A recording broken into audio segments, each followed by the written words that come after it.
Green Bay, Wisconsin AP. 2 more key players hurt. A starting cornerback benched. The Green Bay Packers even had to weather a lightning storm delay. But they just keep finding ways to win.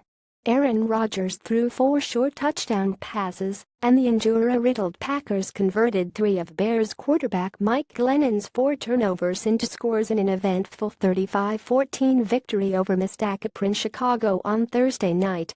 Rodgers connected with Davante Adams and Randall Cobb on short touchdown passes to help build a 210 lead in the second quarter of a game delayed 45 minutes by lightning between the first 2 periods. The Packers overpowered the Bears down the stretch to slog out a win as intermittent rain fell at Lambeau Field. "This was a big character win for us," Rodgers said. The Al-Rita-depleted Packers 31 lost starting running back Ty Montgomery to a rib injury in the first quarter.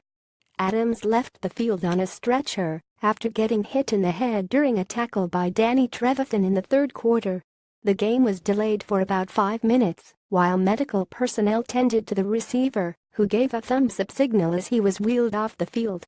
The Packers said Adams was conscious and taken to a hospital for evaluation for possible head and neck injuries, and that he had feeling in all of his extremities. "The news I was given on Davante, everything looks positive." "That's a great sign," McCarthy said. Known as a hard hitter, Trevathan said the hit wasn't intentional. He was whistled for unnecessary roughness. "I'm sorry about that, and I'm going to reach out to him and try to send him a message," Trevathan said, "because you play a physical game, but you never wish that on nobody." Other notes and takeaways from the game: Bears QB with 2 fumbles and 2 interceptions. Glennon did little to quiet the calls from Bears fans to give number 2 overall pick Mitchell Trubisky a try at quarterback. Glennon did finish 21 of 33 for 218 yards, but the Bears never recovered from his awful start. He fumbled on his first snap on a strip sack by linebacker Clay Matthews. The Bears' next play on October 9 against Minnesota. "We'll evaluate everything, and we've got a lot of work to do before we line up against Minnesota," Fox said. "We're going to look at everything." The Packers' patchwork offensive line held up well and allowed just 2 sacks. That was impressive given that Green Bay essentially fielded a starting 5 of 4 guards and center Corey Linsley. Lane Taylor, normally a left guard, made his first start at left tackle with David Bakhtiari hamstring sidelined. Right tackle Brian Bulaga ankle also missed the game. Rodgers was 18 of 26 for 179 yards.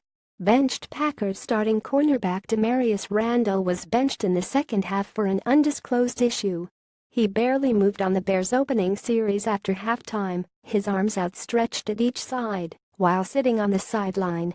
McCarthy said it was an internal matter, and we're working through it.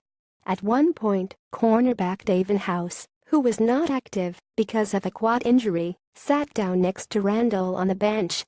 "Just to shake it off. It's all part of the game as a cornerback," House said about his message to Randall. National anthem players, coaches and other staffers on each team locked arms on their respective sidelines during the national anthem. Packers players released a statement this week saying they would intertwine arms before the game as a show of unity. They asked fans to join in the stands and at home, though it didn't appear that many fans locked arms. Many people in the crowd held up small flags during and after the anthem. Rodgers said he was proud of his team and that issue was a galvanizing situation for the locker room. "We could hear some USA chants as it started, which is fantastic. Could also hear some negativity being yelled during the anthem," Rodgers said. "What's disrespectful to the anthem, yelling things during it or standing at attention with arms locked, facing the flag? That's for you to decide." Milestones: the Packers are 95,946 against the Bears, their first lead in the series since 1933. It's the oldest rivalry in football, dating to 1923. Matthews' sack on Glennon in the first quarter was the 75th of his career, breaking the franchise record since 1982 held by Kabir Gbajabiamila. For more NFL coverage, http://www.pro32.app.org and http://www.twitter.com.